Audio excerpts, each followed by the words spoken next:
వదినెల పాటలతో పిల్లల కోలాటాలు ఊరంత సంబరాలు చెరుగట్టు చేరగా బతుకమ్మ.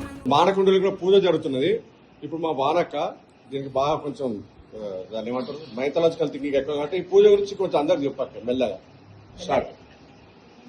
నా పేరు వాణిశ్రీ. ఇప్పుడు నేను ఎవరింట్లో ఉన్నానంటే గూడూరు జీవి రామకృష్ణ అండ్ రఘునందన్ అనసూయబాయి బిమ్లబాయితో మేము కైలాస గౌరి. ఇది ఎందుకు అంటే మా మమతకు సమతకు మా మటనిద్దరికి ఒక సంకల్పం వచ్చింది. అప్పుడు మాకు వాళ్ళు ఫోన్ చేసింది, ఆడబడ్డలు మీరు అందరు చేసుకుంటారు అంటే ఓకే అన్న. దీని యొక్క విశిష్టత ఇవాళ 3వ రోజు దేవి నవరాత్రులు 3వ రోజు జగదంబ సన్నిధానంలో 8 ఆడపడుచులు 2 మడతలు 10 మందిని కలిసి ఈ పూజ చేసుకుంటాం. అందుకని ఈ పూజకు మొత్తం ముత్తేదులు టాప్ టు బాటం తయారు కాదు. దండ పెట్టుకున్నాం, కాట్లు పెట్టుకున్నాం, కాళ్ళకు మా మేనత ముట్టులు కాళ్ళకు రాస్తున్నది. ఉపారాన్ని మాకు రాస్తున్నది. పట్టు చీరలే కట్టుకోవాలి, పట్టు చీరలు కట్టుకున్నాం.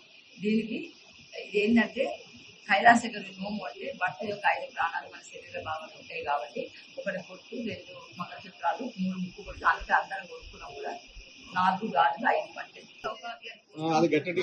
పిల్లలు అభివృద్ధికి రావాలని, పిల్లల సత్సంతానం కలగాలని ఇది మేము చేస్తున్నాం.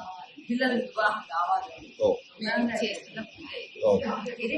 మా తమ్ముళ్ళు ఇద్దరు మా అందరికి ఫోన్ చేసి అక్కేది మీరు చేసుకుంటారా అంటే ఓకే చాలా థ్యాంక్స్ చెప్తున్నాం. ఇప్పుడు మా పెద్ద మడలు అక్కగారితో వచ్చిండ్రు.